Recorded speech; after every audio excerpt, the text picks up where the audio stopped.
केवल चावल के वितरण में ही 600 करोड़ का घपला किया गया है।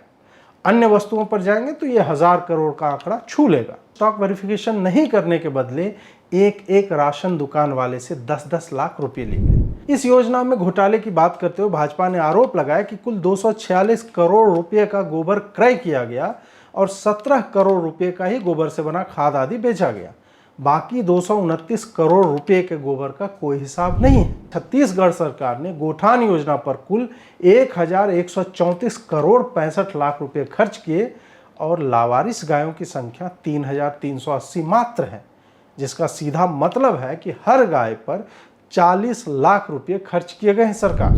छत्तीसगढ़ में अवैध शराब को वैध बनाने हेतु जाली होलोग्राम स्टिकर चिपकाने का एक घोटाला सामने आया।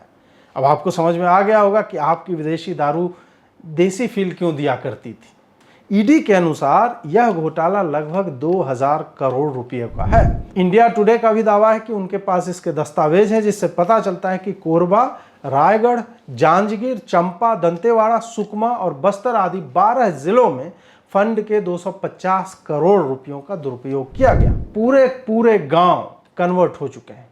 30-35 घरों के गांव में 5-7 घर ही हिंदुओं के बचे हैं और उनकी भी स्थिति दयनीय है। कोरोना काल में मिशनरियों ने 1 लाख के मतांतरण का टारगेट रखा था। इसी वर्ष जनवरी में नारायणपुर में 25-30 गांव के हजारों लोग ईसाई बने। कांग्रेस भले ही इसे नकारती रहे, पर इसी वर्ष अप्रैल में रायपुर में जनजाति सुरक्षा मंच का कार्यक्रम हुआ, जिसमें यह मांग रखी गई कि धर्म बदल चुके आदिवासियों को आरक्षण के फायदे से अलग किया जाए, इनकी डीलिस्टिंग हो। कुल मिलाकर देखें तो छत्तीसगढ़ घोटालों का गढ़ बनता हुआ दिखता है। सरकार महिला सुरक्षा के नाम पर भी शून्य ही दिखती है। सुकमा, बेमेतरा, दुर्ग, बस्तर, राजनांद आदि से जघन्य बलात्कारों के समाचार आए हैं, जिसमें नाबालिग बच्ची से लेकर किशोरियों के रेप और गैंग रेप हुए। नमस्कार दोस्तों, छत्तीसगढ़ का चुनावी बिगुल बज चुका है और भाजपा ने कई क्षेत्रों में अपने प्रत्याशियों की घोषणा भी कर दी है। भाजपा का तर्क यह है कि जिन्हें टिकट मिल गया है वो अपनी चुनौतियों के लिए धरातली स्तर पर गंभीर रूप से तैयारी आरंभ कर देंगे। सामान्यतः भाजपा प्रत्याशियों की घोषणा चुनाव के एकदम निकट जाकर ही सार्वजनिक करती है, पर छत्तीसगढ़ में उन्होंने योजना में परिवर्तन लाते हुए ये नया दांव खेला है। वहीं कांग्रेस की बाघेल सरकार के पास राहुल गांधी के पोस्टरों और मीमों के अलावा कुछ भी वैसा नहीं दिखता जिससे कहा जा सके कि वो भी सीरियस हैं इसको लेकर के। 5 वर्षों में चाहे घोटाले हों, सरकारी कोष के धन का दुरुपयोग हो, भाजपा के नेताओं की हत्या हो, बच्चियों के बलात्कार जैसे जघन्य अपराध हों या फिर खुले में चल रहे मतांतरण के उद्योग, कांग्रेस सरकार हर मामले में नकारी ही दिखती है। नक्सलियों द्वारा की गई सतत हिंसा तो इस सरकार की एक पहचान रही है।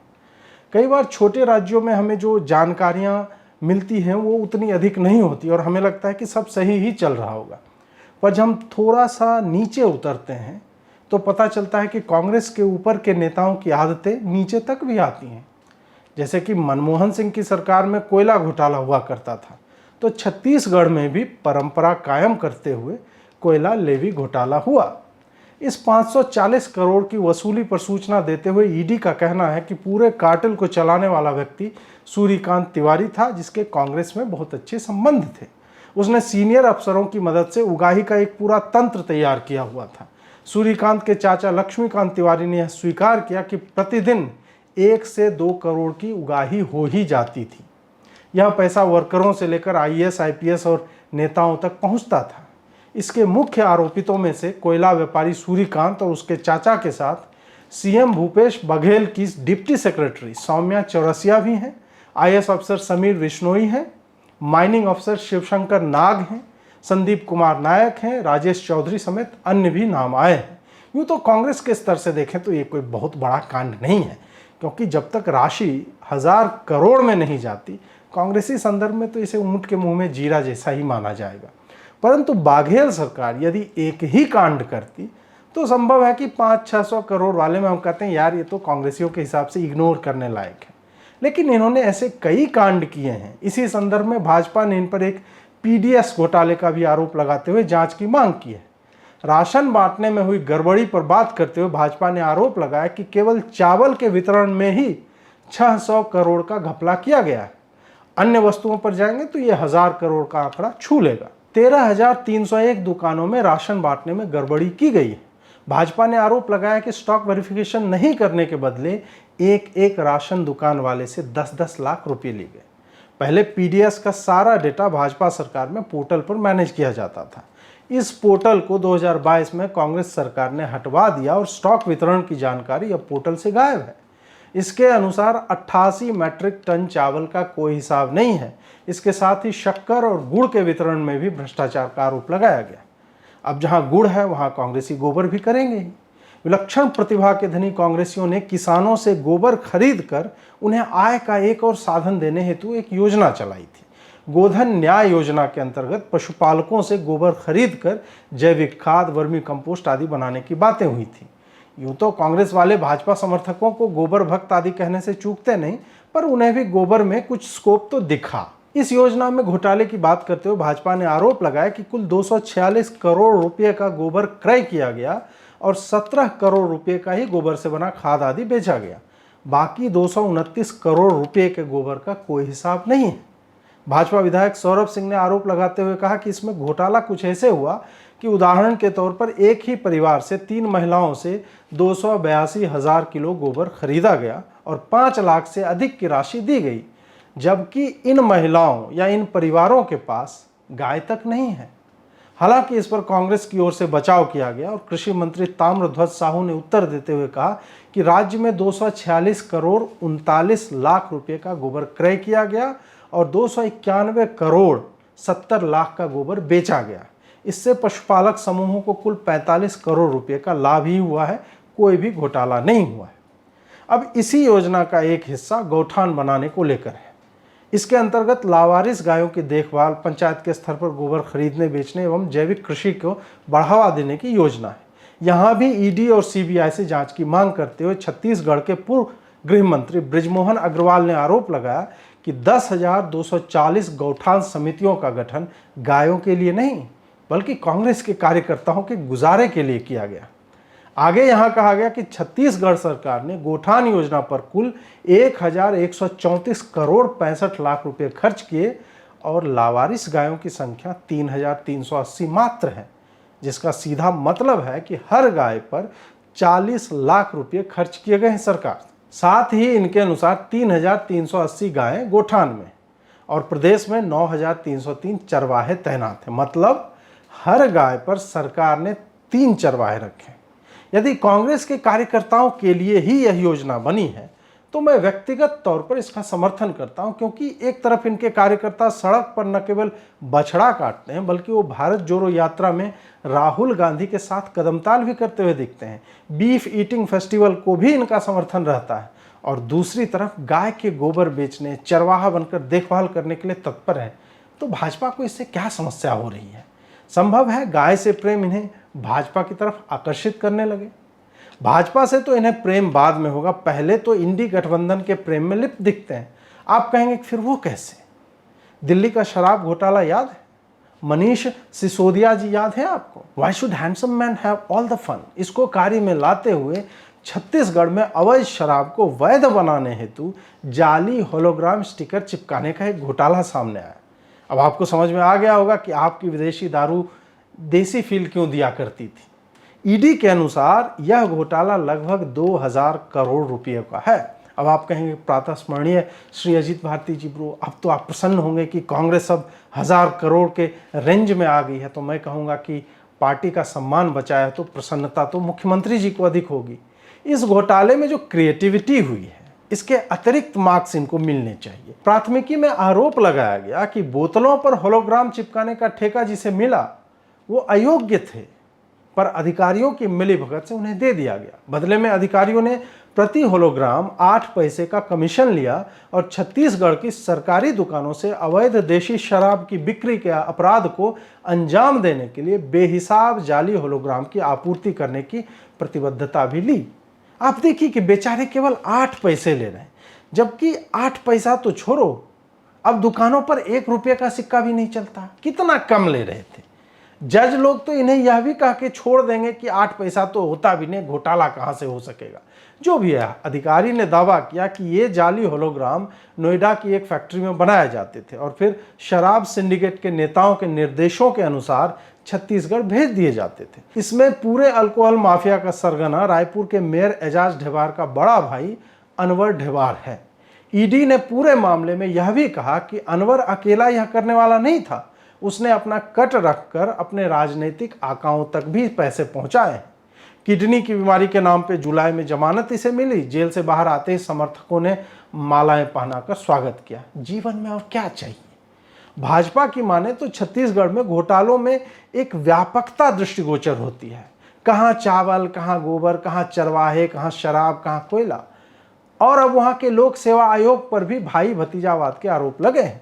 2021 के परिणामों में भाजपा का आरोप है कि सीजीपीएससी ने यानी छत्तीसगढ़ पब्लिक सर्विसेज कमीशन ने उचित चयन प्रक्रिया का पालन नहीं किया, पारदर्शिता की कमी रही। आरोप लगाया गया कि मेरिट लिस्ट में शीर्ष पीएससी अधिकारियों के रिश्तेदारों और आईएएस अधिकारियों के बेटे बेटियों के नाम आए। यहां तक तो भाजपा के आरोप थे घोटालों के ऊपर, पर एक आरोप तो विधानसभा के बजट सत्र के दौरान कांग्रेस प्रदेश समिति के प्रमुख मोहन मरकाम ने डीएमएफ यानी डिस्ट्रिक्ट मिनरल फाउंडेशन, जो कि एक गैर लाभकारी ट्रस्ट है, उसके फंड के दुरुपयोग को लेकर अपनी ही पार्टी पर लगाए थे। कोंडा गांव के मरकाम मोहन ने डीएमएफ फंड से 7 करोड़ की हेरफेर का आरोप लगाया। इंडिया टुडे का भी दावा है कि उनके पास इसके दस्तावेज हैं, जिससे पता चलता है कि कोरबा, रायगढ़, जांजगीर, चंपा, दंतेवाड़ा, सुकमा और बस्तर आदि 12 जिलों में फंड के 250 करोड़ रुपयों का दुरुपयोग किया गया। घोटाले तो इसलिए भी किए जाते हैं कि एक बार सत्ता मिली, आगे ना मिले तो पालन पोषण कैसे होगा या अगला चुनाव कैसे फाइनेंस करेंगे। पर आपके राज्य में माओवादी यदि आपके चुनावी विरोधियों की हत्या करते रहें तो और भी रास्ता जो है सहज प्राप्य दिखने लगता है। हाल ही में 21 जून 2023 को बस्तर के बीजापुर जिले के भाजपा एसटी मोर्चा के जनरल सेक्रेटरी काका अर्जुन की माओवादियों ने गला रेतकर हत्या कर दी। नक्सलियों की चेतावनी के बाद भी वो भाजपा के लिए कार्य कर रहे थे।